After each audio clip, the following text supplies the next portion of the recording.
Salut à tous, je suis Naïm Terrache et bienvenue dans La Grande Évasion. Ici, on vise la liberté financière sous toutes ses formes, on parle investissement, business, argent et développement. Si toi aussi tu veux t'évader de la routine et de ton boulot un jour, assieds-toi confortablement, on avance ensemble. Ce que je vais vous proposer est à la fois extrêmement lucratif et extrêmement risqué. T'as décidé de jouer le tout pour le tout, de ramasser le paquet et de te tirer à Vegas, c'est ça? Non, c'était un petit peu plus compliqué que ça. Vous savez, dans notre métier, il vaut mieux passer pour un fou que pour un imbécile. Alors là, vous risquez pas la camisole, vous. Salut à tous et bienvenue dans La Grande Évasion. Aujourd'hui, je reçois le parfait exemple du self-made man, Alexandre Lacharme. Parti de rien, élevé dans une famille monoparentale, Alex avait cette flamme, cette niaque caractéristique des grands battants. Jeune commercial aux dents longues, armé uniquement de sa volonté indéfectible de travailler dur, il a pris un pari audacieux sur lui-même et en 2013, avec ses modestes économies, il a investi dans une place de parking. Et ce fut le début de son aventure entrepreneuriale. Aujourd'hui, non seulement il possède de nombreuses places de parking, mais il est également devenu auteur, partageant ses connaissances pour aider les autres à emprunter le chemin de l'investissement. On a parlé bien évidemment de l'investissement dans les parkings et celui du monde des startups, des auteurs à succès américains qui l'ont inspiré, l'importance d'avoir un mental solide pour réussir dans n'importe quelle affaire, mais aussi sa passion pour le jiu-jitsu brésilien. On entre donc dans le vif du sujet avec Alexandre Lacharme dans La Grande Évasion. Alexandre, bienvenue dans La Grande Évasion. Merci Naïm, merci pour l'invitation. C'est un vrai plaisir d'avoir du temps avec toi parce que je voulais vraiment t'avoir comme invité depuis quelques mois. Et on pourrait commencer par comment je t'ai connu. Je t'ai connu en écoutant le podcast de Finery, de Mounir. Okay. Et j'ai trouvé ton livre que j'ai acheté d'emblée. Je me suis fait vendre par le titre.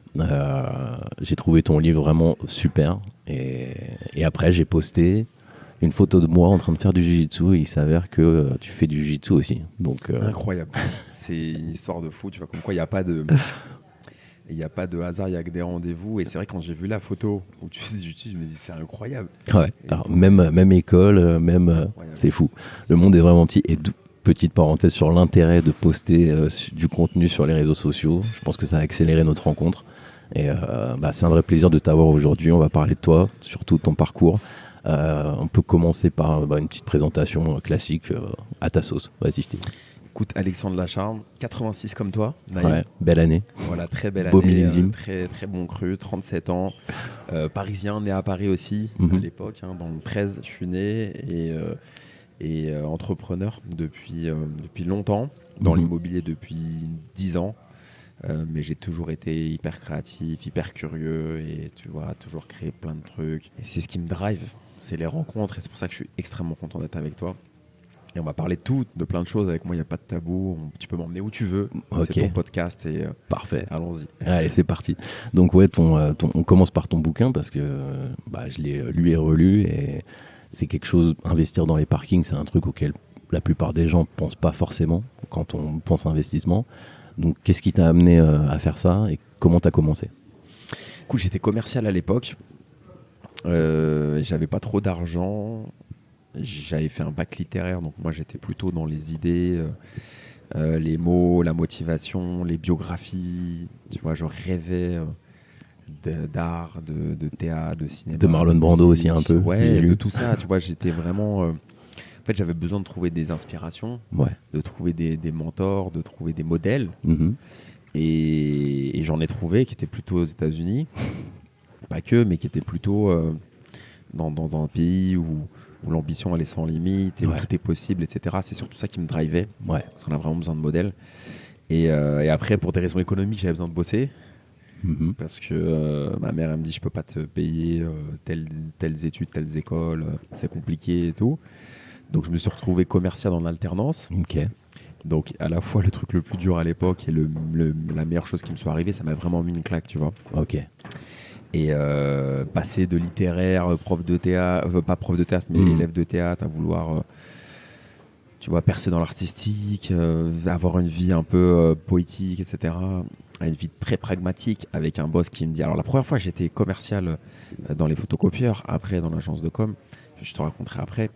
Mais le parking, en fait, je me suis dit, il faut que je trouve un autre moyen de gagner de l'argent que en faisant de la prospection, téléphonique ou physique, parce que c'est hardcore, c'est très bien, mais c'est dur. Et du coup... faut que je m'occupe de moi. Au lieu de m'occuper d'un patron pour l'enrichir, faut que je m'occupe de moi-même, de mes fesses. Faut que je sauve ma peau. Je me suis dit, peut-être l'immobilier, sur un malentendu, ça peut m'aider à générer un peu d'argent, à avoir un peu de patrimoine, parce qu'il y avait rien. Et je me suis dit, voilà, il faut que je sois un peu égoïste et que je pense à moi, pour après un jour penser au mien. Quand j'aurai des enfants, j'en ai pas encore, j'ai 37 ans. Et c'est pour ça que j'ai rencontré l'immobilier et j'y suis allé à fond. Ouais, t'as fait vraiment all-in là-dessus. Ouais, parce que je me suis dit, il faut que je m'en occupe, il faut que je m'occupe de moi, parce que sinon c'est chaud, tu vois. Bien sûr. Le coût de la vie augmente.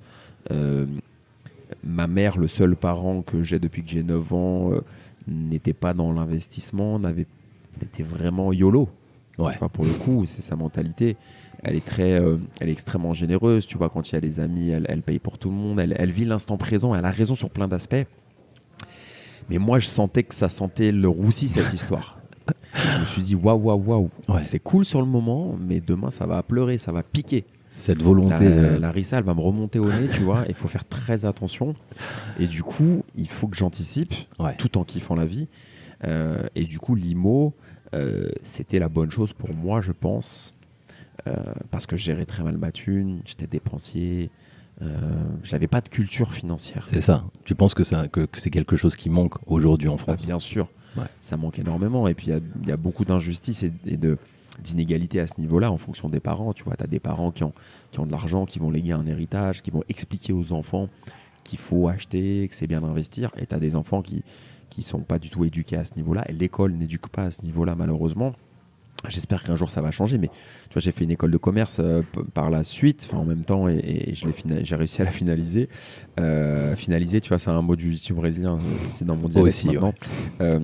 Mais du coup, j'ai réussi à aller au bout, et à aucun moment on t'apprend alors que pourtant j'ai étudié le business, le commerce pur, tu vois. On t'apprend à gagner de l'argent, à gérer une entreprise, on te parle d'argent, quoi. On t'apprend à être un bon salarié. Ouais, c'est ça. Et moi, si tu veux, j'avais vraiment envie d'enfoncer des portes. Et du coup, ça ne me suffisait pas d'être un bon salarié. Donc c'est là où tu as décidé de te lancer sur ça. Et ça a marché. Écoute, ça a marché parce que j'y ai cru et je l'ai fait. J'ai bossé dur et j'y ai cru. La première étape, c'est d'avoir la volonté de le faire. Ouais. De te dire que c'est pas réservé aux autres, mais que tu peux le faire toi-même. Parce que tu as beaucoup de syndrome de l'imposteur, de gens qui se disent mais j'ai pas confiance en moi, je peux pas le faire, c'est impossible, je suis pas assez beau, pas assez riche, pas assez blanc, pas assez noir, pas assez... Tu vois, donc déjà il faut croire que c'est possible. Tu vois, j'ai regardé une interview de l'acteur Saïd Taghmaoui, tu vois, qui a beaucoup percé aux États-Unis, et c'est ce qu'il disait aussi. Il disait déjà il faut te dire que tu peux le faire. Donc ça c'est la première chose. Et ensuite il faut bosser dur. Totalement. Donc, et appliquer, exécuter tous les jours. Faut exécuter, faut y aller. Il faut la rencontre, si tu veux, entre l'espoir, la volonté et l'action. En fait. L'action, le boulot, quoi. Il faut vraiment y aller fort. Et quand tu fais ça, franchement, tu fais des erreurs comme tout le monde. Tu fais plein d'erreurs, mais tu y vas, quoi. Et alors, moi, on me traite souvent de radical un petit peu dans mes propos en business parce que je laisse aucune place à soit radical un peu. Ouais. Alors, ce côté-là, j'ai bien aimé quand tu dis la vie, elle est précieuse, elle passe vite, on meurt vite et parfois tôt et facilement. Je trouve que cette dose de pragmatisme, elle est très utile pour actionner justement des projets comme ça, parce que quand tu as l'idée de faire un projet, ok, c'est fine et tout, mais ça part quand même toujours d'une émotion forte. Tu as eu quand même des trucs pas simples, un destin un peu tragique de ton papa, etc. Mais c'est des trucs tu penses qui constituent un peu ton ADN, qui la frappe. Bien sûr, moi si je suis enfant unique, on dit enfant unique c'est gâté, etc. Moi j'ai pas connu ça. Mon père meurt, j'ai 9 ans. Je retrouve avec ma mère, c'est chaud. Je pars vivre chez mes grands-parents 6 mois, 1 an, en Picardie. Avec 60 ans d'écart d'âge. Donc c'est là où j'ai appris un peu la langue française, les mots à l'ancienne. Tu vois, ça m'a forgé aussi. Ça mixé au côté parisien, ça donne un peu de vocabulaire. Et je me suis dit, c'est chaud, quoi. C'est chaud, la vie, c'est chaud. C'est quoi le délire? Il faut que je compte sur moi-même. Donc j'étais en mode survie. Et quand tu es en mode survie, tu as peur. Et la peur, ça fait se bouger le cul. Ouais, c'est vrai. En fait, c'est quand tu as peur, peu importe laquelle, mais c'est quand tu as peur, tu cours, quoi. Tu as peur d'un tsunami, tu vas courir. Tu as peur de n'importe quoi, tu vas courir. t'as pas d'argent, t'as peur de te retrouver dans la merde vraiment réellement, bah t'as peur, tu vas. Donc le confort, quand t'as trop de confort jeune, c'est un gros problème. Moi, j'ai des copains qui ont de l'argent jeune, ils bossent pas, ils savent pas bosser les mecs, ils savent pas bosser, ils peuvent pas être commerciaux. Ouais, il manque l'urgence. Ils peuvent pas bosser manque, pour 1300 balles, c'est impossible. Donc je pense que il faut connaître des moments chauds, des up and down, et c'est ça qui te forge. Et après, c'est quand tu as connu des moments vraiment tricky, tu vois, chauds, que tu peux apprécier la beauté du lieu dans lequel on est, un bon café, etc. Tu vois, il y a des gens qui sont dans la rue, tu vois, on a une chance incroyable. Mais pour apprécier ça, il faut avoir connu l'inverse. Si tu as connu que ça, c'est ton standard. C'est ça. Et la vie n'a pas de saveur. Ouais, jamais. Alors, t'as lancé donc ton projet de parking, t'as cartonné, t'as plusieurs places de parking maintenant, mais t'as quand même continué. T'aurais pu t'arrêter, dire bon, maintenant c'est bon, je continue, ou alors je continue juste à en acheter. Qu'est-ce qui a déclenché l'envie de partage comme ça? Est-ce que c'est quelque chose Est-ce que c'est quelque chose que tu aurais aimé avoir au début et du coup tu l'as fait parce que ça n'existait pas, une histoire de genre give back un peu, ou alors qu'est-ce que tu avais en tête? Il y a le give back à l'américaine aussi. C'est très présent chez eux. En fait, je suis quelqu'un de profondément humain et empathique, et je suis infiniment touché quand quelqu'un m'écrit, un jeune, tu vois, me dit oh là là, j'ai lu ton bouquin, j'ai acheté un petit parking, ou même pas, ou je suis motivé, tu m'as remotivé, tu vois. Waouh, ça me touche tellement que je me dis il faut que j'en fasse quelque chose. Donc j'ai créé, tu vois, tout un bootcamp, j'ai écrit le bouquin, je paye des monteurs, je paye des community managers pour animer les réseaux sociaux, j'envoie une newsletter, j'ai envie de créer un podcast. En fait, j'ai vraiment envie d'aller plus loin et d'emporter les gens dans une mouvance, dans quelque chose, tu vois. Tu parlais de Tim Ferriss avant, bah, c'est aussi ce qu'il a voulu faire. D'ailleurs, il a fait un peu du jiu-jitsu brésilien aussi, et c'est ce qu'il a voulu faire. Et moi, à moindre mesure en France, c'est ce que j'essaie de faire aussi. En fait, j'ai vraiment envie de motiver. Moi, en fait, si tu veux, ce qui me drive, Naïm, c'est pas de faire des techniciens. Je suis pas un ingénieur, je suis un commercial. Moi, je suis un commercial. J'aime bien le grind, j'aime bien ce qui est dur. Je suis un éternel outsider. C'est ça ma posture, et j'adore ça. Cette posture vraiment d'outsider, moi j'adore. Et j'ai envie de motiver. Moi, mon driver, c'est d'aider les gens, de motiver. Après, je peux pas faire ça gratuitement parce que ça prend du temps et je bosse plus, je suis plus salarié, tu vois. J'ai quitté mon boulot il y a 1 an et demi à peu près. Mais c'est ça qui me drive, c'est d'aider les gens, c'est c'est pas de les rendre experts. Moi, la technique pure, la technique pour la technique, un peu à la française, décorrélée de l'émotion, ça m'intéresse pas. Moi, ce qui me compte, c'est de vivre des expériences. Je vois. Alors, il y a un ton vachement bienveillant dans ton bouquin, très clair. Donc ça, c'est avec des propos actionnables, le réel, c'est quelque chose que j'aime beaucoup. Mais au-delà de ça, t'as vraiment fait le livre, c'est vraiment un premier pas vers quelque chose. Tu sens que c'est une invitation un peu au voyage, genre il y a des liens vers ton site à toi, il y a des liens vers des fichiers, des ressources, tu aides les gens avec des choses auxquelles on ne pense pas au tout début, naturellement. Alors, créer une liste d'attente pour pas avoir de turnover, de vacances locatives sur tes places de parking, une façon de calculer avec un tableau Excel, tous ces trucs-là, tu les donnes, quoi. Et ça, c'est... Mais il faut donner pour recevoir. Ouais, toujours. Tu vois, on a tous reçu quelque chose à un moment, tu vois. Soit c'est d'un parent, d'un mentor, d'un patron, d'un auteur, et je pense que c'est pas une question de karma ou quoi, mais il y a un moment, c'est une énergie, tu vois. Il faut donner, il faut recevoir. Moi, je donne, je reçois aussi. Et si t'es radin et que tu gardes tout pour toi, tu peux pas mourir comme ça. Moi, ça m'intéresse pas. C'est pas mon truc. Généralement, beaucoup d'entrepreneurs qui réussissent sont l'opposé de radin, même en conseil. Les gens les plus successful que j'ai pu rencontrer étaient au contraire très accessibles. Quand tu envoies un email à un CEO avec juste, pas un bloc de 30 lignes, avec 3 ou 4 questions actionnables sans l'emmerder, généralement il te répond. quelqu'un qui te répondra pas ou quelqu'un qui sera malveillant, c'est tout le temps quelqu'un qui sera en dessous. C'est ça. Toujours. Ouais. Quelqu'un qui est au-dessus de toi, il va t'encourager, il va te dire c'est bien Fais-le. mon petit, Ouais. vas-y, go. Ouais. Go for it, let's go. Et il sera toujours bienveillant parce qu'il sait le chemin, il sait qu'il a galéré. Exactement. Donc il a de l'empathie pour toi. Ouais. Quelqu'un qui va critiquer, c'est quelqu'un qui aimerait déjà être comme toi. Et donc faut pas écouter, faut pas donner du crédit aux gens qui critiquent. Et qu'est-ce que tu as fait toi Ouais. dans mon domaine?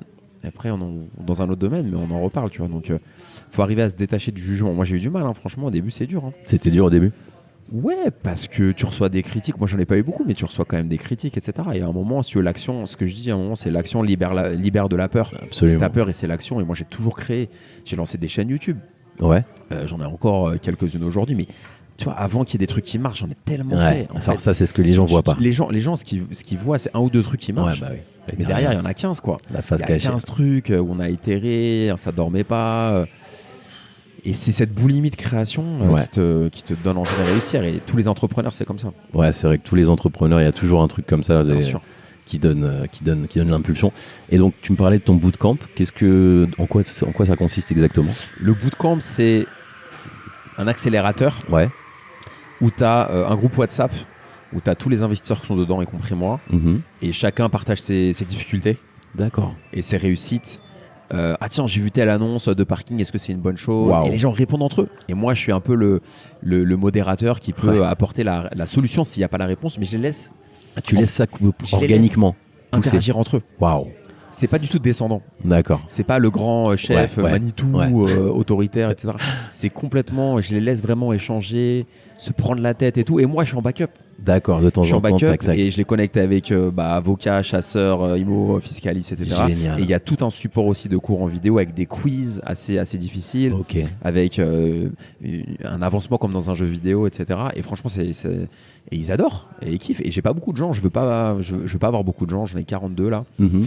Et je les choisis bien et Ouais. c'est cool. Et le seul retour que je veux, c'est qu'ils soient contents et qu'il y ait un avancement dans leur vie, quoi, que ça la Ouais. fasse progresser par une raison ou par une autre. Et je vais même te dire un truc, Naïm, c'est que je suis plus content par quelqu'un qui me dit Alex, j'ai pas acheté de parking, mais franchement, tu m'as super motivé. Genre, vas-y, j'étais en dépression. Ouais. Et là, je me suis repris en main. Je suis beaucoup plus touché par ça que par quelqu'un qui me dit oui bonjour du coup alors je vais acheter tant de parking mais j'ai ça. Tu Ouais, vois, moi, ouais. je veux pas former des élites. Je vois. Moi j'aime bien le galérien, Ouais. le laborieux, Multitask, j'aime bien ce qui est comme ça, ce qui est laborieux, ce qui est galérien et les gens intelligents qui y vont, quoi. Alors, bon, Voilà. t'as quand même eu t'as quand même fait all-in sur les parkings. Aujourd'hui, ça a bien marché et tout. Ouais. Mais est-ce que, à côté de ça, est-ce que tu investis sur d'autres choses? Ouais, les startups, là, les entreprises. Alors, vas-y, J'ai investi dans 15 entreprises cette année. raconte un peu comment ça se passe. J'ai investi beaucoup de mon argent dans des entreprises. En fait, ce qui se passe, c'est quoi? C'est que les parkings, j'y suis vraiment allé fort. 2013, 2022, 2023, là, j'en rachète un petit, mais histoire d'eux. Mhm. Je commence à passer sur certains podcasts, à être invité sur les podcasts. À l'époque, j'étais encore commercial. Je reçois plein de messages. Ouais, c'est super, j'ai des questions et tout. Moi, je suis un mec empathique et gentil. Donc, j'étais éclaté de ma journée de commercial. Je te jure, il était 19h, 20h. J'étais dans ma petite Golf de fonction, là, en train de remonter. À l'époque, j'avais acheté un appart dans le 78. Je me faisais chier à mort. Mhm. Je remontais la N118, là, machin, là, dans les Yvelines. Et je disais au gars, vas-y, file-moi ton tel, je t'appelle. C'est carrément moi qui les appelais. Waouh. Je les appelais pendant une demi-heure. Truc de J'étais dingue. éclaté, 19h30, je pouvais même pas aller faire une course, tout était fermé dans Ouais. ce patelin-là. Je disais, ouais, bonjour, alors salut Romain, salut Anaïs, salut machin, je peux t'expliquer ça? Pas un merci, pas un retour. Waouh. Les gens se disent, en fait, il n'y a pas de retour, tu vois. Les gens, ingratitude totale parce que je donnais trop. Et en fait, tout ce qui est trop gratuit, ça n'a pas forcément de valeur. Ça, c'est comme si tu appelais un avocat ou un expert comptable qui était très légitime dans son domaine et il t'explique tout. Tu te dis, mais il y a un scam, c'est pas possible, c'est une arnaque, il est nul. D'accord. Donc moi, il y avait ce phénomène-là. Après, je me suis dit, bon, bah écoute, je vais écrire un bouquin, au moins j'irai plus loin et puis ça pourra me faire 3 sous et puis je vais actionner quelque chose, tu vois. Mhm. J'avais zéro contact. Bah ouais, alors raconte, parce que ça pareil. Bon, on reviendra sur les startups, on n'oublie pas. Ouais, je vais te venir après, mais j'avais zéro contact dans l'édition, mais j'avais le rêve, moi qui étais un grand lecteur, j'avais le rêve d'écrire un bouquin. C'est un fantasme pour moi, tu vois. Bah j'ai eu plusieurs fantasmes. J'ai écrit beaucoup de chansons, j'allais écrire un album de musique, jouer dans un film, ça j'ai des contacts là-dedans, peut-être qu'on va le faire, et écrire un bouquin. Donc j'ai coché la première. Zéro contact. Alors t'écris le bouquin, t'as le script, j'imagine que c'était un peu plus laborieux que ça, mais... Le bouquin? Bah ouais. Il y avait rien. T'avais rien. Mais non, je t'ai expliqué. Donc tu sais, je faisais à l'époque beaucoup de jiu-jitsu brésilien, du côté de la place de Clichy, à Paris. Gracie Barra, pour ceux qui ne connaissent pas, bien sûr. Bonjour. Julien et Karim. Tout à fait. Karim qu'on a en commun.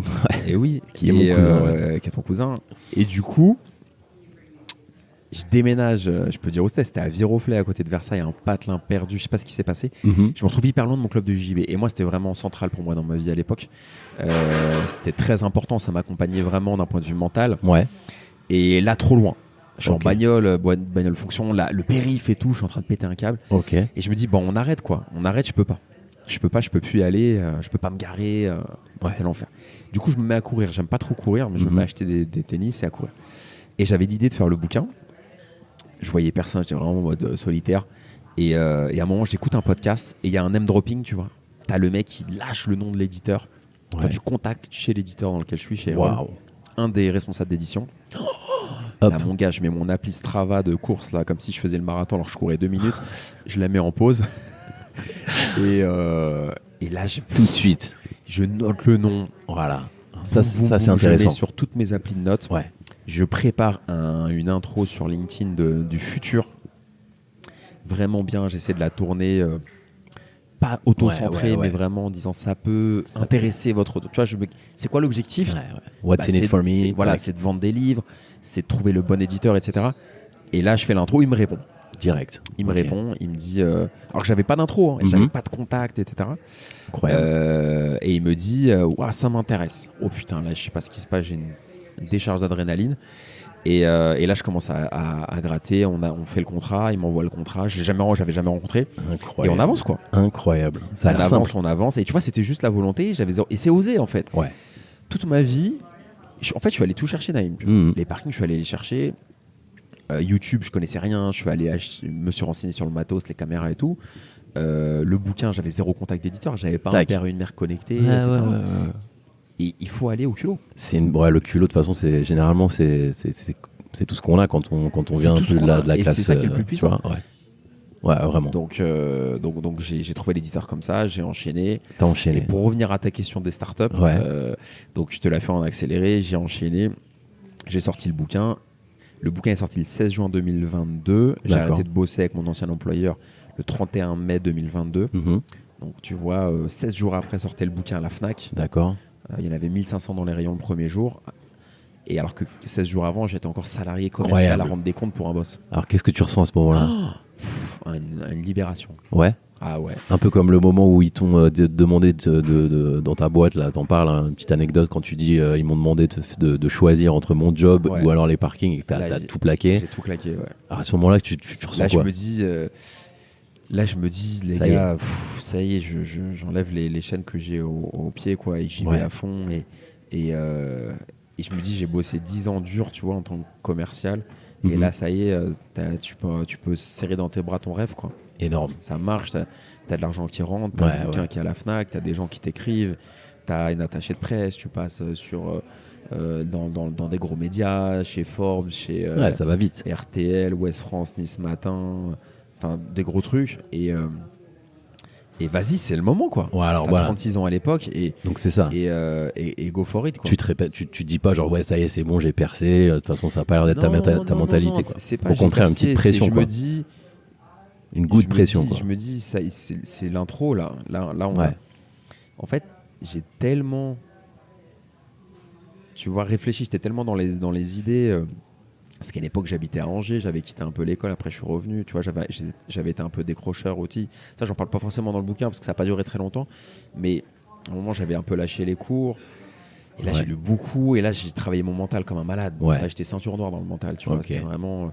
Et à un moment, tu vois, le mental, c'est cool, mais il faut passer à l'action. Mais le mental, c'est très important. Donc, j'ai bossé sur mon mental, et ensuite, à un moment, quand je me suis dit, ok, t'as plus de thunes, il n'y a plus le choix, en fait. Ça, c'est quand t'as le choix que tu fais rien. Totalement. Quand t'as le choix, tu Dos fais au rien. mur, c'est la meilleure T'es des. dos au mur. Ouais. T'es vraiment dos au mur. Il y a 36 € sur ton compte. Ta mère, elle a pas refait sa vie. Elle est femme seule, veuve. Et qu'elle te dit, mon fils, je t'aime, mais je peux pas t'aider. Waouh. Tu vas demander à qui? Ouais. Il y a un moment, vas-y, ok, Aide-toi. reprends des études, fais un taf de commercial, reprends un petit boulot. Il n'y a pas le choix. Y a pas... Et c'est là que c'est bon. Ouais. C'est là que ça pique. C'est là qu'il y a des cernes de martiens. Mais c'est là que... En fait, c'est là où tout démarre. Ouais, et tu le Et vois pas. Moi, j'ai adoré ça. Ouais. En fait, à la fois, c'était dur, mais à la fois, je l'ai adoré. Et aujourd'hui, tu vois, j'ai investi dans des startups. Ouais. Et c'est ouf. Et tout ça pour te dire que j'ai fait le livre, on en a vendu plusieurs milliers. J'ai eu l'éditeur la semaine dernière au téléphone, il est hyper content. Ah, Il m'a dit, génial. franchement, Alexandre, bravo, on a des super chiffres. Il est en tête de gondole, j'étais encore à la Ouais, FNAC, ouais, je le FNAC vois. Saint-Lazare, il était en rayon, Ouais, il je te n'était pas vois, je te caché. Après, j'ai joué le jeu, j'ai pris une attachée de presse. Ça a bougé, ouais. Moi-même. Ah Ouais. oui, j'ai vendu le bouquin. Tu vois, t'as été le je me suis mis vendre. en scène. Ouais. J'étais le commercial de mon Bah bouquin. ouais, c'est ça. de toute J'ai façon. pas eu une posture arrogante en disant Ouais. oui, je suis l'auteur, Non. je ne vais pas. Non, moi, Ouais. putain, c'était Vachement mon comme produit ça. à vendre comme un commercial, Ouais. c'était mon bouquin. Quand je t'ai vu chez Fine Harry, Mounir, qu'on salue d'ailleurs. Mounir que je salue, à qui je m'entends hyper bien, qui est un mec incroyable aussi. Ouais, top. Lui, Cette équipe. c'est dingo. Et ça a énormément plu parce qu'on ça a connecté, ça s'est vu. Et les gens se sont dit, waouh, le mec, c'est. En fait, ce que les gens aiment bien, surtout les Américains, mais en France, c'est en train de venir. C'est en train de venir, je pense. C'est on avait avant les gens qu'on voyait dans les médias, c'est les gens, tu vois, 16e, 8e de I, qui sortaient des plus grandes écoles, qui étaient très introduits. Et on se disait, mais les gens se regardaient, ils disaient, je suis différent de ça. Ouais. Et vraiment des mecs, tu vois, qui se sont fait eux-mêmes. C'était pas culturellement Ouais. ok en France, tu vois. 100%. Je suis Et entièrement du coup, d'accord. la vraie vie, c'est les gens qui galèrent. Ouais. C'est pas les gens qui sortent de l'ENA, tu vois. Ouais, et surtout des mecs que tu connais pas et que, par exemple, comme toi, où je t'ai Ouais. envoyé, je t'ai écrit, pareil, je t'ai fait une petite intro. Bon, peut-être que Jujitsu a un peu accéléré le truc, mais ouais, salut Naïm, ok, bah, pas de Mais c'est problème. ça qui est ouf. Accessible à fond. Et pour revenir à ta question, ouais, maintenant j'investis dans les startups aussi. Ok, alors ça, c'est un art quand même qui est difficile. C'est pas tout le monde qui peut faire ça. Non. Est-ce que ton expérience de commercial, ton expérience avec les parkings aussi, généralement d'entrepreneur, est-ce que ça t'a aidé à choisir mieux les startups dans lesquelles tu investis? Raconte-nous comment ça se passe. Ouais. Bah écoute, mon expérience de commercial, tu vois. Mon Ouais. expérience de vie, mon expérience de commercial, de 12 ans de commercial, de 2010 à 2022. Avant, j'étais un commercial éclaté. Éclaté, je sortais un bac littéraire. J'ai appris, je suis des nuls au début, tu vois. Les gens disent jamais qu'ils sont nuls. Mhm. Mais il faut dire que t'es nul. Bien sûr. qu'on est nuls, on est tous nuls au début. Ouais. On est nuls en jiu-jitsu, on est nuls en commercial, on est nuls en tout. Et du coup, bah, j'ai réussi à devenir meilleur. Et aujourd'hui, les entreprises sont OK pour m'avoir en investisseur, même Ouais. sur des tickets qui ne sont pas très élevés. Ok. 5, 10, 15, 20 000 euros. Moi, c'est déjà beaucoup pour le commun des mortels, mais c'est pas non plus des. Je ne suis pas Xavier Niel, tu vois, je ne mets pas 300 000 par boîte. Mais pourquoi ils me veulent, c'est que je peux les aider sur des problématiques marketing et commercial. Si mes forces, c'est ça, c'est le Ouais. marketing et le commercial et le développement des partenariats. C'était les 3 piliers en fait, que j'ai développés dans ma carrière de salarié. Ok. Mais mon cœur de métier, c'est le commercial, c'est Ouais, le business. ouais. À l'américaine, from scratch, prospection, tout, le truc que personne ne veut faire. Ouais. Et moi, j'ai aucun souci avec ça. Et on vit dans un pays en France qui est magnifique, mais il y a un gros problème qui est en train de changer. C'est que les gens sont trop ingénieurs, trop dans la technique, trop dans les idées. Ça, c'est 100%. notre héritage culturel, mais Ouais. trop dans la technique aussi. Ouais. On valorise beaucoup les idées, la technique, le fait d'être ingénieur. Il y a encore, je suis pas vieux, j'ai 37 ans, on a le même âge toi et moi, Mhm.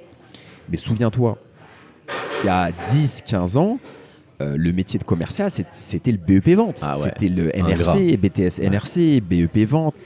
Quand tu faisais les belles écoles, les écoles de commerce supérieur que moi j'ai pas fait, j'ai fait un Novantia, ça existe même plus. C'était une bonne école, Master 2, mais ça existe même plus. Ok. Mais quand tu faisais les HEC, j'ai fait une certif, j'avais fait un truc là-bas, mais quand tu fais HEC, l'ESSEC, etc., à l'époque, ou même des écoles post-bac, SCE, EDC, etc., commercial, c'était pas ce que voulaient faire les diplômés. Ouais. Les diplômés voulaient Ouais, dans le consulting, directeur. tu vois, commercial, c'était voie de garage. Ouais. C'est mal vu. C'est C'était vrai. vraiment un truc de cassos à l'époque, il y a 15 ans. Et là, ça a changé. Maintenant, ça change. Maintenant, Ouais. tu as des petits mecs du 16e qui font des super écoles, qui sont sales. Tu vois, Ouais, ils ont sales. anglicisé le truc, c'est sales, Mhm. SDR, tout ça. Tu vois, il y a un côté un peu trendy. Ouais. Il y a 15 ans, c'était pas trendy. Non, hein. non, c'était Moi, la j'ai guerre. fait à Montesson dans le 78. Mon boss, il m'a dit écoute, tu vas gagner 1000 balles, tu as un Voilà. téléphone, Google et un annuaire. À l'époque, je prospectais sur un annuaire, ça s'appelait l'annuaire vert, c'était toutes les boîtes bio. Et il m'a dit tu me fais du business, sinon je te garde pas. Je peux Bah, pas. la réalité. Sinon, je meurs. Mhm. Ah ouais, ok, t'es dans Ah, mais l'ambiance. c'est ça qui est bien, Et moi je trouve. putain, ça a piqué. On buvait J'adore. du café à la machine à café. On avait une cantine. Tes boyaux, ils étaient tordus à la fin. Avec mon pote Doran, que je salue, Adèle, qui est un super gars. Ouais. C'était tellement dur que une anecdote, c'est qu'entre les séances de prospection, on allait faire des pompes dans les chiottes. Ah ouais, d'accord. On allait dans les toilettes, Ah ouais. on faisait des séries de Bam, pompes, bam, on revenait, on téléphonait, on avait nos chemises qu'on retroussait, des chemises à 19 € que j'ai acheté rue de Rivoli, et c'était la guerre. Le Loup de Wall Street Mais version c'était la Paname, guerre. quoi. C'était la guerre. Mais On c'est- faisait beaucoup plus que 35 heures Ouais. et on travaillait comme des martiens. Il n'y a jamais de hasard en vérité. C'est tous les gens que je rencontre, que j'interviewe, qui ont eu un parcours un peu au-delà de la norme. Tous à un moment ils étaient dans le dur. Soit c'était la prospection, soit c'était frapper aux portes. Et ça c'est très formateur et c'est quelque chose que j'affectionne. Après, toi quand tu arrives dans une startup, j'imagine que tu donnes des conseils, mais tu arrives des fois tu dis alors tu poses des questions qui fâchent. Comment ça se passe? Comment ça se passe, c'est que encore au culot. Ouais. Tu vois, j'ai postulé à un réseau de business angel à Paris qui est très bien. Comme ça, hein, j'ai fait un email. Ouais.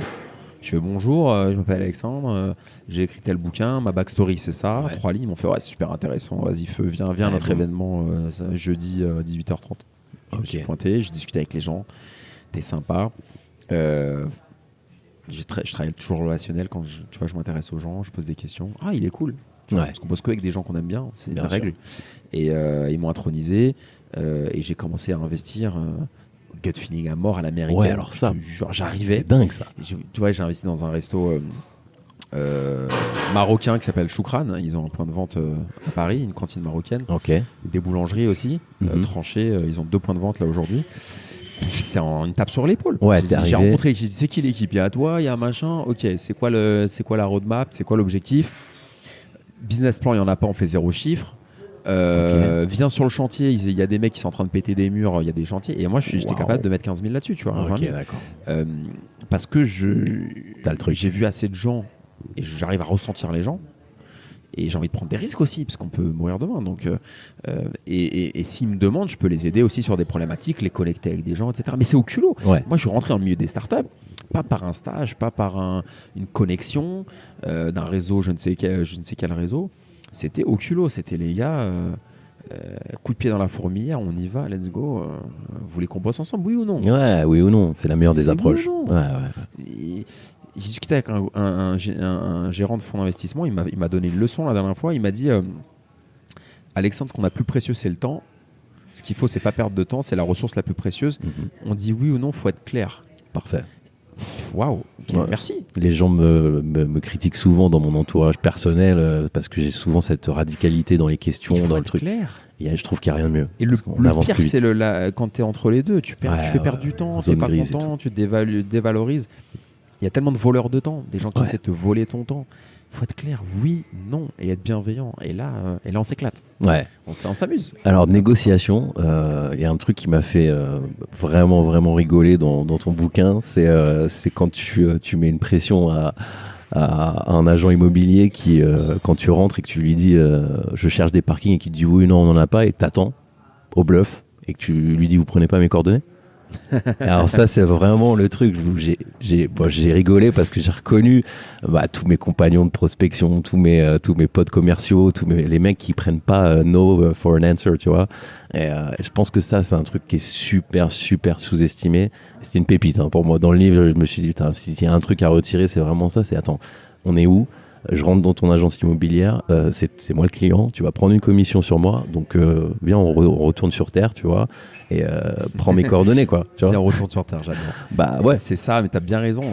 En fait, ce qu'il faut comprendre, c'est que on est tous des êtres humains. On mange, on va aux toilettes, on est heureux, on est malheureux. Il faut pas être impressionné par quelqu'un de plus riche, plus puissant. Il faut juste se faire respecter aussi. et on respecte tout le monde. Tout le monde doit être respecté au même niveau. Moi, c'est l'éducation que j'ai reçue et c'est ce que je me suis fait aussi. C'est que tu dois respecter de la même manière. Donc, même si tu es un adolescent de 20 ans avec des cheveux bouclés, on dirait Rachita, et que tu es habillé comme un mec de campus américain avec le sac Ispac sur l'épaule, ou alors si tu es en costard et que tu sors du 8e arrondissement, tu dois te faire respecter de la même manière. Et en France, il y a un problème avec ça. Entièrement d'accord. Il y a un problème avec ça. Il Ouais. faut se faire respecter. Et Point barre. Tu vas à Dubaï, tu vas aux États-Unis, tu peux rentrer en baggy, en chaussures, on va dire bonjour. En France, on va te tout de regarder suite. comme ça. Fais-toi respecter. Tu rentres, bonjour. Tu regardes les gens. J'aimerais, je cherche une place de parking dans l'appartement. Et si on t'envoie chier, tu dis simplement, je comprends pas, vous prenez pas mes coordonnées. Faut avoir du culot. C'est ça. Pas juste prendre nom et puis au revoir, comme quand tu fais une vente. Culot sans être arrogant. Après, c'est un art, c'est un équilibre. Attention, c'est touchy. C'est dur. C'est pas non plus un truc que tu peux arriver trouver dans un Kinder Surprise. Mais en fait, il faut arriver à te faire respecter tout en étant low profile, sans être arrogant, en étant subtil. Et c'est là que tu vas attirer En fait, c'est là où tu vas attirer le truc de ton interlocuteur. Tu vois, si tu as le directeur d'agence qu'on a vu des vertes et des pas mûres, il va dire le petit jeune. Il est bon. Tu cherches du boulot, toi. Tu veux commercial dans l'agence. Non, mais tu comprends ce que je veux dire. Et moi, j'ai bossé avec ma dernière expérience de salarié, c'était avec des gens très très riches, beaucoup de milliardaires dans une industrie du sport. Et on faisait je vendais des salles de sport pour les particuliers, etc. Et j'avais des gens extrêmement puissants en face de moi. Et c'est vrai que c'est un gros challenge. Donc, tu m'étonnes. Et tu te rends compte qu'ils sont parfois beaucoup plus malheureux que des gens qui n'ont pas trop d'argent. Dingue ça. Donc, simplement, moi, le conseil que je donnerais, c'est le fond doit être bienveillant. On peut se tirer un peu la bourre. Il faut avoir de l'humour aussi. Être flexible un peu. Il faut pas être, il faut être flex. Il faut avoir de l'humour. Et j'ai mon ancien responsable dans ma dernière boîte, le directeur commercial, il me disait un truc intéressant. Et là, il m'a appris, j'ai beaucoup appris. Il m'a dit, tu sais, le commerce, il faut être une boule de flipper. Il faut rebondir. Pas mal. Et lui, il voyait tout comme un jeu. Il avait une vision assez légère en fait de la vente et ça marchait extrêmement bien. Et tu rebondis, t'es là, tu rebondis et en fait, tu vois, les problèmes que t'as émotionnels, c'est pas le problème de ton interlocuteur. Totalement. Lui balance pas dans la gueule. Non. Balance pas le backpack dans la gueule de ton interlocuteur. Lui, il y est pour rien tes problèmes de couple, tes problèmes de thunes, il y est pour rien. Ils sont clairs. Sois light, sois léger, sois respectueux, sois sympa. Dis-toi toujours une chose, c'est que ton interlocuteur, ce qu'il faut, c'est qu'il t'aime bien, qu'il passe un bon moment avec toi. Et s'il passe un bon moment avec toi, il t'achètera ton service. C'est lui-même qui te dira, tiens, au fait, Naïm, on y va, allez. Et c'est lui qui va te le rappeler. Et là, t'es un bon commercial. On reste quand même des êtres émotionnels au final.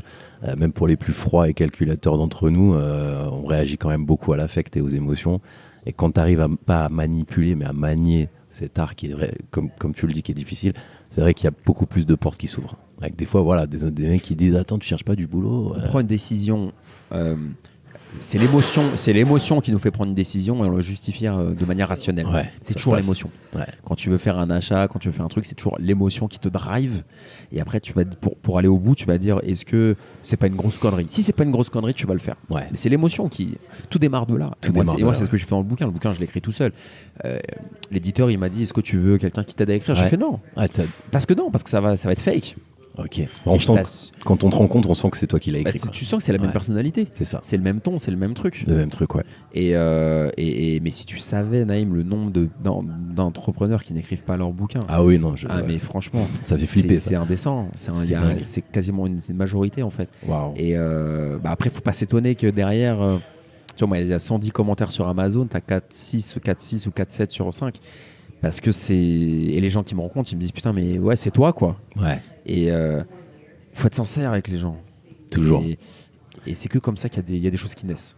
Ouais. Alors, tu parles beaucoup de décorréler le temps de tes revenus. Alors, vraiment, quand tu utilises ces formules, j'ai l'impression d'entendre les Américains. Et est-ce que tu penses qu'en France, on a du retard sur ça ? On a du retard sur tout en France. On a du retard sur ça, sur le fait de décorréler. Oui, parce qu'en France, on valorise pas les individualités, mais on valorise le collectif. On valorise le fait d'être un bon élément dans l'entreprise. Donc, si tu veux, faut bosser, t'es payé à l'heure. On a la notion de il faut être un bon samaritain, un bon salarié. C'est ça la France. Il faut être un bon salarié. Il y a beaucoup de fonctionnaires aussi, il en faut. Hein, je dis pas c'est pas une critique, mais bah voilà, tu es au fonctionnaire, tu es dans ton petit coin. En fait, en France, le problème, c'est qu'on aime bien la moyenne. Tu vois, c'est comme à l'école. C'est depuis petit. À l'école, c'est mieux d'avoir 11-12 partout que d'avoir 5 en maths, comme c'était mon cas, et 15 en français, tu vois. On n'aime pas la tête qui dépasse du troupeau, tu vois. Ça pose un souci en France. Ouais. Et tous ceux qui ont eu la tête qui dépassait du troupeau, on a essayé de leur couper. Il y a plein d'exemples. Tu vois, sur Netflix, tu as la série Tapi. Je ne défends pas Tapi, mais Tapi, c'est un mec, il n'a pas été compris en France. Non. Alors oui, il a peut-être fait un peu du sale sur certains trucs, je ne juge pas, j'en sais rien en plus, tu vois, c'est pas mon beau-père. Mais il a quand même fait des choses bien. Mais en France, il a été jalousé. Aux États-Unis, on l'aurait aimé. Et tu vois, peut-être président. Tu vois un mec comme Schwarzenegger qui a un parcours hallucinant. En France, je pense qu'on n'est pas encore prêt à avoir un gars qui arrive, qui est même pas du pays, qui devient Mister Olympia à faire du culturisme, et après qui est gouverneur de Californie. Enfin, le mec, c'est un martien. Ouais. Et en France, le problème, c'est qu'il y a un gros déterminisme social. C'est en fonction de. Les gens demandent beaucoup de quel milieu tu viens, quelle école tu as fait, t'étais où, t'étais plutôt à Neuilly, à Sainte-Croix de Neuilly, ou t'étais plutôt à Montfermeil. Ah, ok, d'accord. Ouais. Et c'est dommage, en fait, ce côté un peu. On veut regarder ton background, on va te juger sur ça, plutôt que sur tes actes. C'est ça. Et alors, il y a quand même, je trouve, pour garder quand même une dose d'optimisme pour le futur, t'as quand même. Il y a en contrebalancement, tu as beaucoup de notre génération. On a un changement quand même total avec Internet, avec Fine Harry par exemple, toi, des gens qui émergent. Il y a beaucoup de personnalités, beaucoup de startups, beaucoup de boîtes. Ça, c'est génial. Tu sais, vu que je pense que l'accès à Internet a quand même tout révolutionné, mais voilà, investir dans les ETF maintenant, c'est quelque chose qui n'est pas non plus vu, genre qu'est-ce qu'il fait exactement, lui je comprends rien. Non, c'est bon, c'est ok, il investit dans la bourse. C'est Internet qui a tout. En fait, c'est Internet qui nous a libérés. Qui est en train. En fait, c'est Internet qui est en train de nous libérer. Et j'écoutais un YouTuber, je crois que c'était Squeezie ou je sais plus qui disait dans la presse. La télé s'est pas renouvelée, Koh-Lanta on est à la millième saison, et c'est Internet qui fait, tu vois, ils font des courses de bagnole entre youtubeurs, c'est incroyable. Et oui, c'est vrai que je suis d'accord avec toi, que grâce à Internet, t'as des gens qui sortaient de nulle part, qui étaient dans leur chambre, en train de jouer à Call of Duty, et d'un coup ils ont bossé, ils ont fait des trucs, et qui émergent, et c'est là, en fait ça a remis la méritocratie au centre, alors qu'avant, la télé, fallait avoir les bonnes connexions, vivre dans les beaux quartiers, être dans le bon club de sport, le bon truc. Donc ça a rebattu les cartes. Ça a rebattu les cartes vraiment. Et on s'américanise beaucoup dans le bon sens du terme. Dans le bon sens, ouais. Et franchement, oui, il y a de quoi être optimiste. Franchement, pour le bosseur. Aujourd'hui, en fait, ce qui est cool, Naïm, c'est que si vraiment on bosse et qu'on est créatif, on peut percer, on peut faire des trucs. Ouais.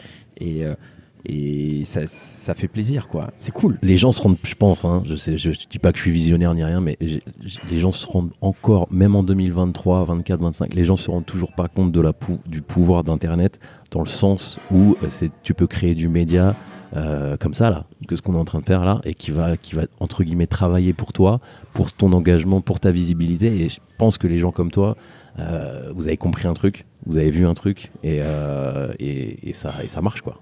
Après, tu as ton parcours personnel, bien sûr, mais le fait de faire un livre, lancer du média, tout ça dans le réseau, oui, ok, les gens comprennent, ils se disent oui, bon, il fait des vidéos sur YouTube, mais l'impact que ça a, il est énorme. T'as raison, et c'est vrai que ça, c'est un truc qui est un peu incompris. Même mon entourage, à un moment, n'a pas compris. Il s'est dit, ouais, mais pourquoi tu te mets en avant, pourquoi tu te mets en... Ils comprenaient pas. Ouais. Ils disaient ça avant le bouquin et tout. Et j'en disais, mais vous inquiétez pas, j'ai envie d'aider et ça va me servir, parce que même si au début, tu vois, tu fais une vidéo ou tu fais un podcast, les gens ne comprennent pas. Pourquoi c'est quoi le délire? Tu fais ça. Et en fait, derrière, quand ils ont vu 2 ans après qu'il y a un bouquin dans les Fnac, qu'on a vendu plusieurs milliers, etc., ils disaient, ah ouais, j'ai capté pourquoi il y a 3 ans tu faisais ça. Exactement. Et les startups, tu vois, pour revenir à ça, il y a aussi la dimension réseau, ouverture que les gens comprennent pas en France. En fait, en France, les gens des startups pensent que c'est des milliardaires qui investissent pour faire des économies d'impôts, ce qui était vrai avant. Mais moi, j'ai aussi mis des petits tickets dans des startups, tu vois, 5 000 €, parfois même moins, parce que ça va m'apporter des connexions, C'est ça. parce que ça va rayonner, ça t'apporte aussi du personal branding aussi, Absolument. d'investir dans une startup. Absolument. Je vais donner un exemple. Ouais. Tu mets 5 000 € dans une startup qui est en vue, je te jure que le retour sur investissement, il est plus puissant que 5 000 de pub. Ouais. Tu fais 5 000 € de pub sur les réseaux sociaux, tu vas avoir que dalle, on va voir ta tête sur Instagram, sur YouTube, si tu fais du Google Ads. Tu mets 5 000 € dans une startup qui est en vue, tu l'affiches sur les réseaux comme LinkedIn, tu rencontres du réseau, tu te fais des connexions, c'est 10 fois plus puissant en ROI business que de faire 5 000 € pub. Ça, les gens, ils l'ont pas capté. Non.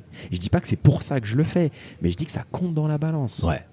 Non, c'est clair, quand tu vois l'impact que ça a les gens qui parlent C'est de un toi, bon le truc. investissement. Ouais, et puis tu te connectes avec des gens Bien aussi, sûr. toi. Ça, ils l'ont pas compris. Ils les voient gens. pas, bien Ils sûr. voient pas le côté. Après, heureusement, je pense que c'est en train encore une fois de bouger. Tu as des plateformes que tu dois connaître comme Caption par exemple, qui te font des clubs d'investisseurs qui vraiment essayent de démocratiser ça. Il y a Brix aussi, les plateformes d'investissement immobilier où tu peux investir dans des murs. Oui, Tu vois, bien tous sûr. ces trucs-là, l'immobilier fractionné, tout est en train de se fractionner. Je sais pas si tu connais Royalties aussi, tu connais ça? Ouais, bien sûr. Eux, ils sont top. Et pareil, investir dans des talents. Quand on était môme, nous, on vient de 86.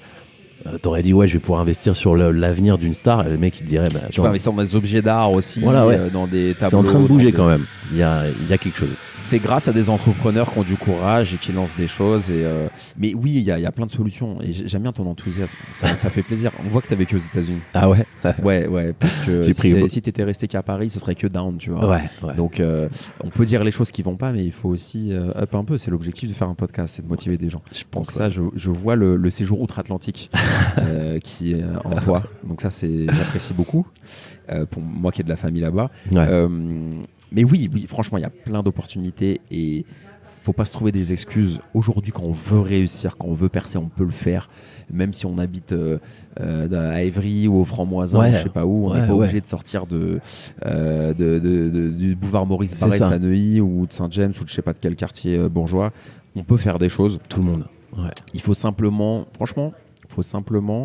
être créatif, bosseur et en fait, il faut tout le temps itérer. Ouais. Faut pas avoir peur de l'échec. Ouais, alors ça aussi. Tout le temps. En fait, tout le temps. Toi, les chaînes YouTube. J'ai créé une chaîne YouTube pour les montres. Il y a 16 000 abonnés. Ok. Toi, elle part sur bien. J'ai créé une chaîne YouTube sur le jiu-jitsu brésilien. Ok. Il y a 4-5 ans. Là, j'ai plus trop le temps de l'alimenter, mais ça avait une super traction. Ok. Il y a même des gens qui partaient sur des salons de tatouage. On disait, je t'ai vu sur la chaîne Jiu-Jitsu d'Alexandre, etc. Dingue. Tu vois. Et ce que je veux te dire, c'est que c'est pas grave de se tromper. C'est même très important, je pense. Merci. C'est même très important. Si tu te trompes pas, tu n'y arrives pas. Ouais, et t'avances Moi, pas. si je m'étais pas trompé 20 milliards de fois, j'aurais pas pu réussir ce que j'ai fait. Et tu es obligé de passer par la case échec pour y arriver.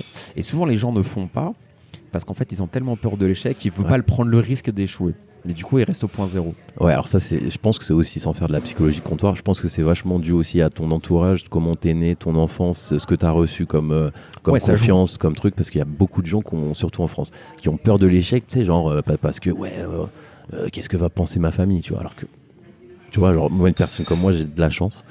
Toi, t'as pas trop eu ça? Bah non. Bah, je sais très bien que si jamais, par exemple, moi, j'ai un business d'événementiel dont je t'ai parlé à Paris, un petit truc de mariage, je sais que si jamais je l'avais lancé, et que j'avais foiré, bah ma mère elle m'aurait dit c'est pas grave, tu vois. Quand je l'ai lancé, elle m'a dit j'espère que t'es sûr, tu vois. On a eu cette chance là et moi c'est vrai que ma mère le parent disponible disons c'est vrai que j'ai eu cette chance là, c'est qu'elle a jamais été dans la morale en disant oui il faut que tu fasses des grandes études, il faut que tu sois salarié, etc. Donc il y a eu cette culture de un peu rebelle.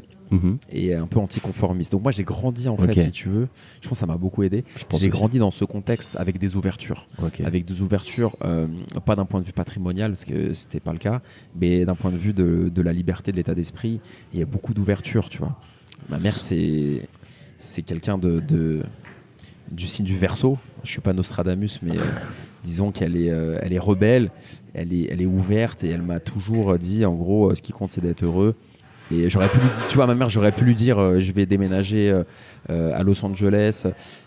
Elle m'aurait dit mais vas-y mon fils, tu vois. Ouais. Bah, je suis Bref, du verso, mais donc non, je connais. oh là là, reste là, faut d'abord que tu fasses C'est ça, des études. Et conformisme. j'ai eu cette chance-là Ouais.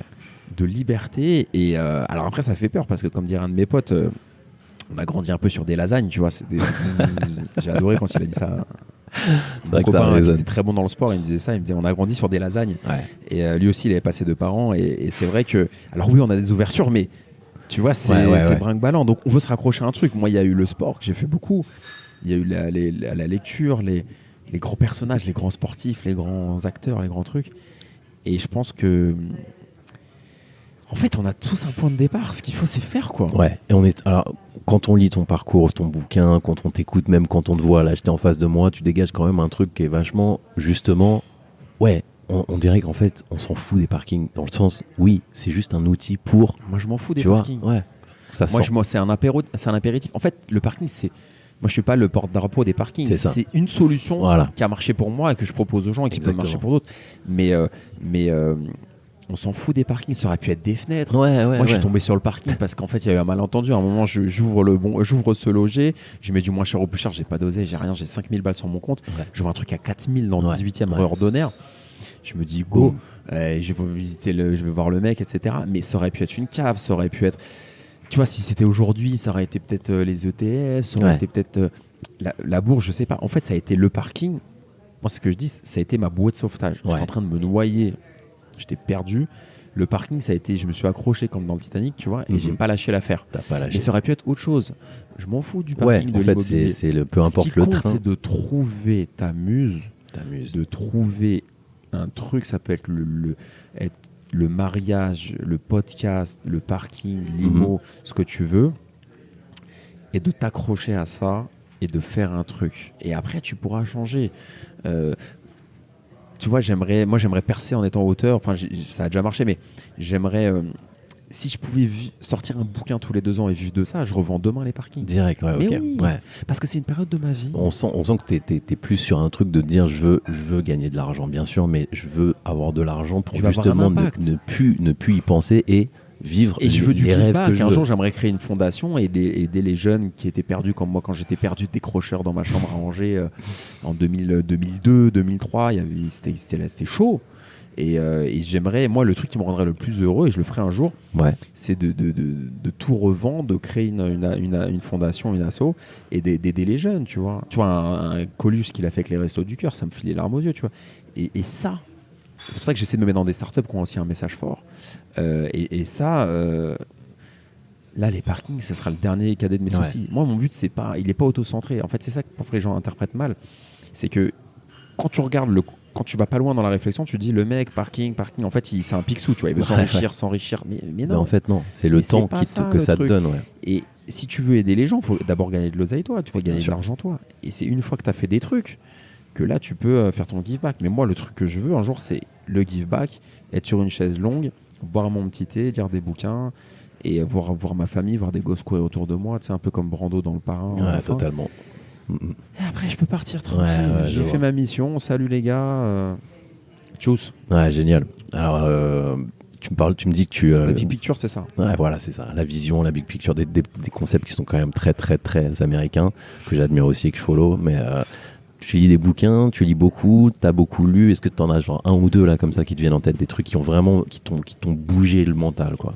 Putain, il y en a beaucoup. J'aimais bien, je lisais pas mal de philosophie, tu vois, les stoïciens, genre Épictète, Sénèque, Marc Aurèle, Ouais. qui te disent, ça c'est plus quand j'avais 20 ans, j'étais vraiment au bout du rouleau, qui te disent, ce qui dépend pas de toi, faut pas donner d'importance. Il y a La vachement. mort, ça dépend pas de toi. Si tu perds un père ou une mère, c'est pas de ta faute. Tu vas pas te morfondre déjà que tu prends cher. Alors si tu te morfonds, tu prends doublement cher. Ouais. Ce qui dépend pas de toi, tu peux rien faire. Ce qui dépend pas de toi, c'est ta couleur de peau, ton milieu social d'origine, ton physique, etc. Ça, tu ne peux rien y faire. Donc sois pas victime de ce que t'as. Ouais. Accepte-le et fais-en quelque chose. Donc ça a été un pivot très Ouais, fort. chez moi. vachement de citations stoïciennes dans ton bouquin. Bien ouais. sûr. Et Et c'est pour ça que l'éditeur il a kiffé, que les lecteurs ils ont kiffé. Ils se disent putain, le mec c'est un martien. Ouais. Il parle de trucs perso, c'est un bouquin de parking. Au début, ça s'appelait parking pour les nuls. J'aurais dit les gars, non. Et en fait, je suis presque frustré que le livre s'appelle Investir dans les parkings parce qu'il va au-delà de ça. Ouais, il va au-delà de ça, mais c'est quand même un bon, je trouve, hein, c'est quand même un bon truc pour comprendre tout de suite de quoi ça parle. Tu vois, la tagline c'est concret, ça, je pense que c'est bien dans ce sens-là. Mais je vois ce que tu veux dire au niveau vision. Mais ça me donne envie d'en écrire un autre. Tu vois, c'est bah, un peu un prologue, enfin le prélude plutôt du truc. On t'attend. Aujourd'hui, je lis plein de trucs différents. Je lis moins de trucs hyper deep parce que j'en ai moins besoin. J'ai eu mal à la tête des trucs deep tellement, mais j'en avais besoin de me nourrir, tu vois. J'avais besoin de remplir un vase, tu vois, de trucs deep pour agir. C'est un peu comme, tu vois, disons que j'étais comme une pile et j'ai dû brancher la pile pour remplir de trucs deep. Une fois que la pile elle est full, faut mettre dans le truc et dans la voiture télécommandée, il faut aller à fond, tu vois. Et j'écoute beaucoup de podcasts. Ouais, tu consommes beaucoup de podcasts. Et je regarde des vidéos sur YouTube. J'essaie de méditer un peu, de voir un peu de nature, toujours de faire du sport, d'avoir mon esprit clair et de rencontrer des gens et de me nourrir et d'apprendre et de progresser, d'être avec des gens plus intelligents que moi, meilleurs que moi. Très important aussi, ouais. Tu vois, de me laisser surprendre. Je reste un gamin en fait, je serai toujours un enfant et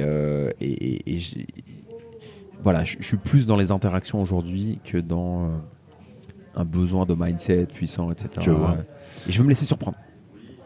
C'est comme là, on fait, tu vois, c'est une rencontre de fou. Et tu me dis, Alex, rendez-vous ici. J'arrive et c'est l'impro, quoi. Ouais. Et c'est ça qui est beau. Et moi, je vis pour ça. Aujourd'hui, je vis pour ça. Je veux m'éclater.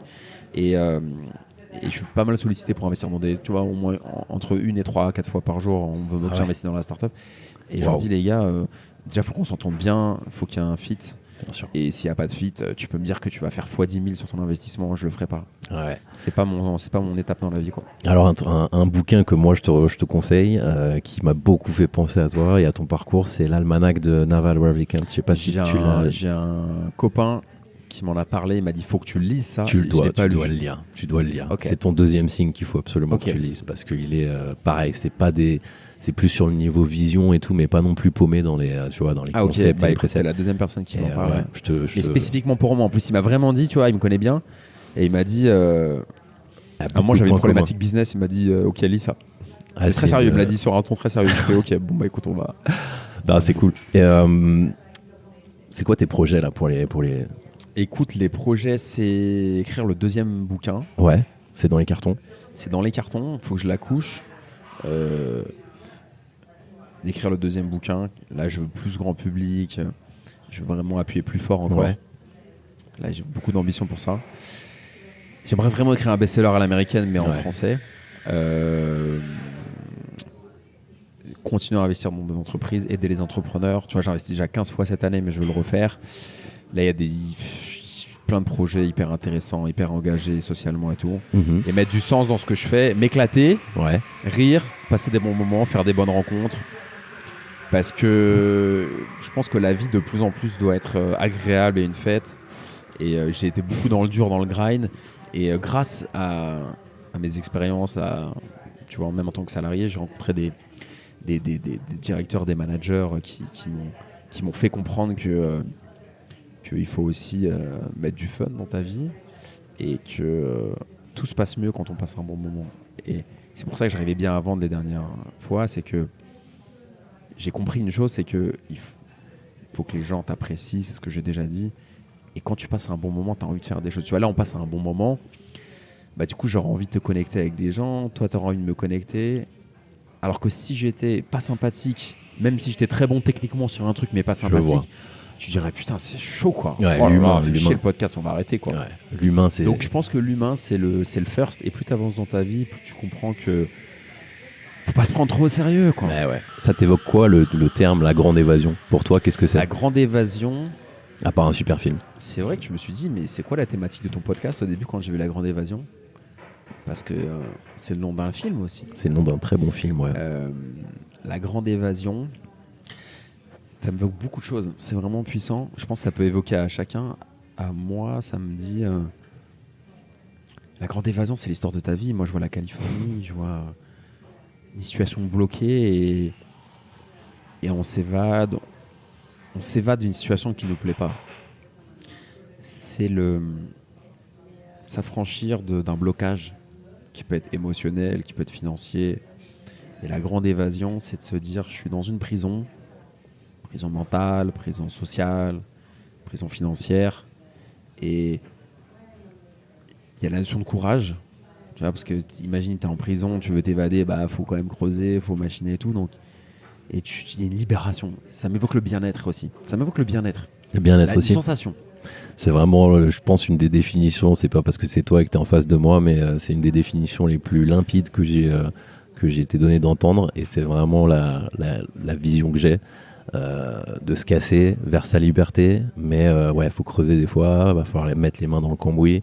Et ce sera pas simple. Donc c'est un peu ça qui a fait que j'ai voulu t'inviter aussi, parce que dans ce livre-là, tu traduisais exactement mon concept, quoi. C'est bosser, lancer des idées, pas avoir peur de se faire tirer dessus par le maton, mais à un moment faut bouger si c'est son Et rêve. après, tu as du bien-être à la clé. Et c'est vrai que quand c'est clair, c'est mieux. Et c'est là où t'emportes les gens. Et quand je lis les commentaires, tu vois, sur l'interview avec Finari, c'est ce qu'ils disent. Ils disent Alexandre, je le connaissais pas, mais c'est très clair. Très clair.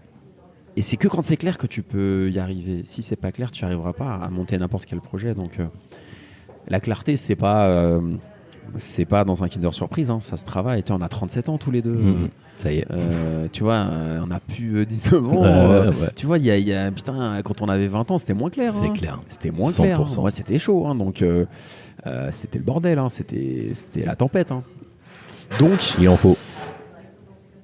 à un moment, la clarté, elle arrive. Et c'est pas grave si c'est à 50 ans, c'est pas grave si c'est à 60, si c'est à 20. On n'a pas tous le même rythme. Bien sûr.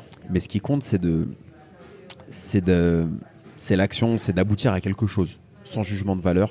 Moi, quelqu'un qui est boulanger, qui se réinsère et qui arrive à faire des super pains au chocolat, meilleur ouvrier de France que tu veux, putain, mais je l'applaudis toute la journée. Ouais. Parce qu'il J'ai a pas fait. besoin d'un milliardaire en face de moi, je m'en fous du milliardaire, moi. Moi, ce qui m'intéresse, c'est quelqu'un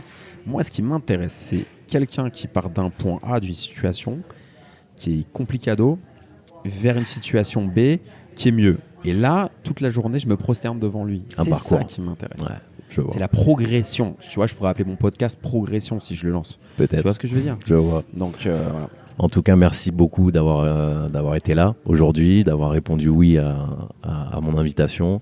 Bien sûr, je laisserai tous les liens vers ton livre, vers ton site, etc. Si tu veux rajouter quelque chose avant qu'on clôture.